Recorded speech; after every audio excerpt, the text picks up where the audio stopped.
Hello friend, मैं अभिषेक शर्मा आपका technical classes में स्वागत करूंगा। और आज मैं यहाँ पे बात कर रहा हूँ आपके सामने आईसी इंजन की एन के सीरीज़ की। अभी तक इसके अंदर मैं 13 पार्ट्स अपलोड कर चुका हूँ। इस जो प्लेलिस्ट है आपके आईसी इंजन की, उसके अंदर अगर आपने वो वीडियोस नहीं देखी हैं तो प्लीज़ आप जाके देख सकते हैं। जिसके अंदर अभी तक जो यूनिट 1 के अंदर जितना भी मैंने क्वेश्चन आए हैं आरटीयू के अंदर, उन सभी को एक्सप्लेन किया है। न्यूमेरिकल हो चाहे थ्योरी क्वेश्चन हो, तो वो सारी चीज़ें मैंने एक्सप्लेन की हैं। अगर आपने वो चीज़ नहीं देखी जाके तो प्लीज़ आप वहाँ पर जाके देख सकते हैं। आज मैं 14 पार्ट की बात करूंगा, जो कि आपका आईसी इंजन का 14 पार्ट है। तो इसके अंदर मैं ये जो प्रॉब्लम है उसको डिस्क्राइब करूंगा, एक्सप्लेन करूंगा कि इसके अंदर हो क्या रहा है। और चलिए शुरू करते हैं फिर। सो प्रॉब्लम नंबर 18 की बात कर रहे हैं अपन यहाँ पे। तो प्रॉब्लम नंबर 18 में हो रहा है कि describe with a suitable NEET sketch the 2 stroke cycle spark ignition engine, how its indicator diagram differs from that of 4-stroke cycle spark ignition engine। तो पहला क्वेश्चन तो ये है, आरटीओ 2015 में पूछा गया है। दूसरा क्वेश्चन क्या है, ऐसी कि जिस सिमिलर क्वेश्चन क्या है कि explain the working of the 2-stroke naturally aspirated SI engine given NEET sketch diagram. तो यहाँ पे ये आरटीओ 14 में क्वेश्चन आया है। तो इन्होंने सबसे पहले यहाँ पे बात की कि 2-स्ट्रोक इंजन है क्या डिफरेंस डिफर करता है, जैसे यहाँ पे 2-स्ट्रोक के बारे में बता रहे हैं क्वेश्चन के अंदर। फिर उन्होंने 2-स्ट्रोक को ले जाते फिर उन्होंने इसके अंदर बता दिया कि इसकी साइकिल कैसे हो जाती है, इसका वॉल टाइम डायग्राम क्या हो जाता है। तो ये चीज़ एक्सप्लेन किया, तो मैं यहाँ पे दिखाने की कोशिश करूँगा। In a two stroke engine the cycle is completed in the two stroke. So obviously बात है 2-स्ट्रोक इंजन है तो साइकिल 2-स्ट्रोक में ही कंप्लीट होगी। That is 1 revolution of the crankshaft as assigned to revolution of the 4-stroke cycle के। अगर मैं बात करूँ कि 2-स्ट्रोक से मुझे 4-स्ट्रोक में जाना है तो मुझे क्या करना पड़ेगा, इसकी एक साइकिल को 2 स्ट्रोक डिफाइन करने पड़ेंगे। तो ये उसने लिख दिया है। तो यहाँ पे आगे बताना कि the difference between the two stroke and four stroke engine is in the method of the filling the cylinder with the fresh charge and the removing the burnt gases from the cylinder। तो ऑब्वियसली बात है, उन्होंने बताया कि जो difference between है 2-स्ट्रोक और 4-स्ट्रोक engine के अंदर is in the method of the filling the cylinder with the fresh charge और removing the burn gases from the cylinder. तो दोनों मेथड हैं 2-स्ट्रोक और 4-स्ट्रोक के अंदर आपके चार्ज को फिल करने के लिए और उसको बाहर निकालने के लिए, दोनों अलग हैं। In 4-stroke engine, the operations are performed by the engine piston during the suction and exhaust stroke respectively. Or in a 2-stroke engine, suction is accomplished by the compression in the crankcase by the blower। तो जैसे आपको पता होगा, पता ही है जैसे सब लोगों को, अगर आईसी इंजन के अपन इस पार्ट तक पहुंच गए कि 4-स्ट्रोक के अंदर 4 होते हैं, सक्शन, कंप्रेशन, पावर स्ट्रोक और एग्जॉस्ट। तो वही चीज़ बता रहे हैं कि इस तरीके से ये प्रोसेस होते हैं 4-स्ट्रोक के अंदर। अपन आ जाते हैं, the induction of the compressed air removes the product of the compression through the exhaust port. तो एग्जॉस्ट पोर्ट से बाहर निकल जाती है। आगे बात करते हैं कि there four no piston strokes are required for the suction and exhaust operation, only 2 piston strokes are required to the complete the cycle। तो जैसे उन्होंने बताया कि 2-स्ट्रोक के अंदर क्या होता है कि जो हमारे प्रोसेसर साइमल्टेनियसली वर्क कर रहे होते हैं, तो इसलिए क्या है कि जो 2 पिस्टन स्ट्रोक्स ही रिक्वायर्ड होते हैं टू कंप्लीट द साइकिल को कंप्लीट करने के लिए। 1 for the compressing the fresh charge and other the expansion of the power stroke. तो मतलब एक जो पार्ट है उसका जो एक स्ट्रोक काम कर रहा है वो उसको कंप्रेस करने के लिए काम में आता है, और दूसरा उसके अंदर जो एक्सपेंशन है उसको करने के लिए काम में आता है। तो आपको एक चीज़ और पता होगी, जैसे मैं आपको बता दूं कि 4-स्ट्रोक इंजन के अंदर अपन वॉल्व्स यूज़ करते थे। 4-स्ट्रोक के अंदर अपन वॉल्व यूज़ करते थे और 2-स्ट्रोक के अंदर पोर्ट यूज़ करते थे। तो यहाँ आपको दिख जाएंगे सिंपली कि यहाँ पे एक ट्रांसफ़र पोर्ट है जो कि यहाँ से जितनी भी गैसेस होती हैं उनको ये नीचे की तरफ लेके आता है। ये आपका इनलेट, वॉल लिख दिया है, यहाँ पे वॉल नहीं होता है, ये पोर्ट होता है, यहाँ पे गलत लिखा हुआ है। और इसी के जस्ट बराबर एक यहाँ पे एग्जिट पोर्ट होता है। यहाँ पे डायग्राम भी सही नहीं है, आप गूगल करके देखिएगा, आपको 2-स्ट्रोक का डायग्राम अच्छी तरीके से मिल जाएगा। तो आप वहाँ पे जाके देखेंगे तो आपको पता पड़ जाएगा कि एक सही डायग्राम क्या है। तो यहाँ पे उन्होंने बताया है कि क्योंकि ये ऐसा इंजन है आपका 2-स्ट्रोक, तो यहाँ पे स्पार्क प्लग लगा हुआ है। डिफ्लेक्टर है कि यहाँ से जो एयर आती है उसको डिफ्लेक्ट करके जैसे कंप्रेस करने की पोजीशन में जाते हैं तो बंद कर देते हैं, तो उसके थ्रू यहाँ पे ये चलता है पूरा प्रोसेस। आगे चलते हैं। यहाँ पे बताएंगे कि इसमें क्या हो रहा है। यहाँ बताया कि फिगर 1, जो कि आपको फिगर 1 दिया है, figure 1 shows the simplest type of the two-stroke engine, the crankcase squenched engine. Its ideal and actual indicator diagram, ये जो डायग्राम दिया है यहाँ नीचे की तरफ आएंगे तो आपको आइडियल और एक्चुअल इंडिकेटर डायग्राम दिखाई देगा ऐसे इंजन का। Figure 3 shown the typical wall diagram, तो यहाँ पे फिगर 3 के अंदर आपको वॉल टाइमिंग डायग्राम दिखाई देगा। तो द एयर और charge is sucked through the spring loaded inlet valve when the pressure in the crankcase reduced due to the upward motion of the piston during the compression stroke। तो यहाँ पे हम notice करना, इन्होंने बोला है कि the air और charge is sucked through the spring loaded inlet valve। तो जो आपका इनलेट वॉल्व है यहाँ पे, जहाँ पे जो इनलेट वॉल्व लगा हुआ है, इनलेट वॉल्व नहीं तो इनलेट पोर्ट होता है, फिर दोबारा मैं बता रहा हूँ आपको, इनलेट पोर्ट से सक किया जाता है through the spring loaded inlet port when the pressure in the crankcase reduce. क्योंकि आपको बताया कि जब प्रेशर कम होगा तभी आपका हाई प्रेशर से लो प्रेशर की तरफ कोई चीज़ फ्लो करेगी। तो यहाँ पे उन्होंने बता दिया कि प्रेशर कम होगा when the pressure in the cylinder reduce due to the upward motion of the piston, कि जब आपका पिस्टन ऊपर जाएगा तब ये प्रोसेस होगा। तो अपन आगे आ जाते हैं।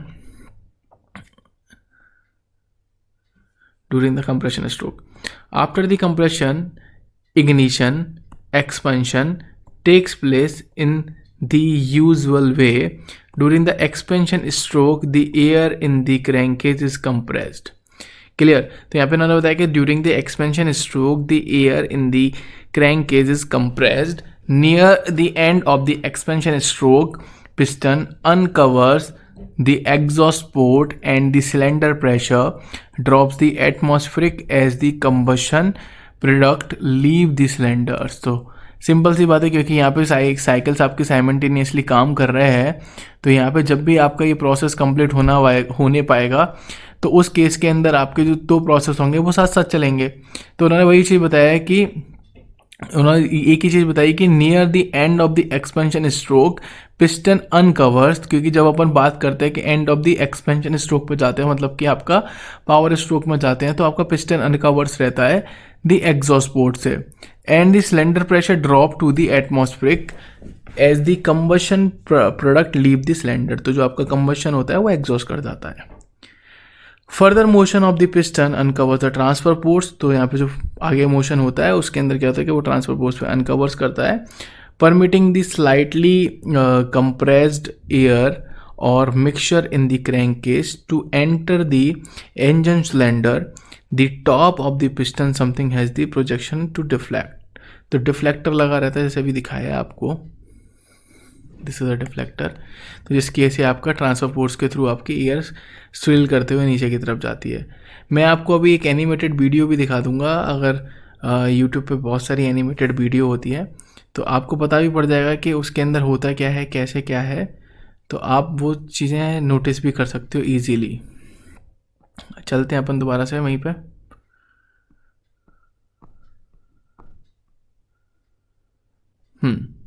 तो आगे उन्होंने बताया कि the fresh air to the swept up the top of the cylinder the following the exhaust port. अब यहाँ पे पोर्ट आगे आप देख रहे हैं, इनको खुद ही नहीं बताया कि अपने हिसाब से कुछ भी बोलते जा रहे हैं। So now second one thing आप नोटिस करेंगे, this serves the purpose of the scavenging the upper part of the cylinder combustion product the preventing the fresh charge the following directly to the exhaust port. तो simple वही जो process है two stroke engine का वही यहाँ पे बता रहे हैं। यहाँ पे आप आ जाएंगे वॉल टाइमिंग डायग्राम पे, जो बहुत ज़्यादा इंपॉर्टेंट है वॉल टाइमिंग डायग्राम, क्योंकि आप यहाँ पे देखोगे कि यहाँ पे कुछ एक लाइन है जो मैं ड्रॉ कर देता हूँ। ये लाइन है, यहाँ पे उन्होंने मेंशन कर रखा है कि this point is represent for the TDC top dead centre. यहाँ पे ये जो पॉइंट है ये आपका BDC पर रिप्रेजेंट कर देते हैं, BDC से रिप्रेजेंट कर देते हैं। तो आपको पता होगा कि टॉप डेड सेंटर आपका सिलेंडर में यहाँ पे होता है, और बॉटम डेड सेंटर जहाँ पे नीचे तक पहुँच रहा होता है वो आपका बॉटम डेड सेंटर होता है, TDC से BDC, और इसके बीच को अपन स्ट्रोक बोलते हैं, और ऊपर क्लियरेंस होता है। तो इन्होंने बताया साइकिल को समझने की कोशिश करना कि यहाँ से फॉर एग्जांपल मैं चला, तो यहाँ से बिफोर दी BDC आप एंगल नोटिस करोगे तो हम यहाँ पे बॉल टाइमिंग डायग्राम पे आ जाएंगे। तो आप यहाँ पे कुछ नोटिस करेंगे, यहाँ पे देखिए ये इस पॉइंट को अपन TDC बोलते हैं, टॉप डेड सेंटर।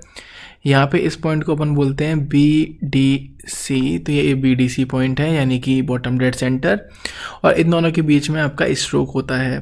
तो अगर मेरी साइकिल यहाँ से इस पॉइंट से यहाँ तक आती है चल के जस्ट लाइक दैट, तो एक स्ट्रोक होगा, और यहाँ से अगर एक और यहाँ जाती है तो 2 स्ट्रोक हो जाएगा। क्योंकि ये 2 स्ट्रोक साइकिल है तो ये इस प्रोसेस के अंदर पूरा कंप्लीट हो जाना चाहिए TDC से BDC के बीच में।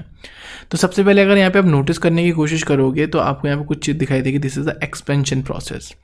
तो एक्सपेंशन प्रोसेस मेरा TDC से स्टार्ट हो रहा है, TDC से मैं BDC की तरफ जा रहा हूँ, मतलब टॉप डेड सेंटर से बॉटम डेड सेंटर तक जा रहा हूँ। अगर आप नोटिस करोगे बिफोर 43 डिग्री पे आपका एक्सपेंशन प्रोसेस कंप्लीट हो जाता है, और यहाँ पे आपका एग्जॉस्ट पोर्ट ओपन हो जाता है। एग्जॉस्ट पोर्ट ओपन रहता है।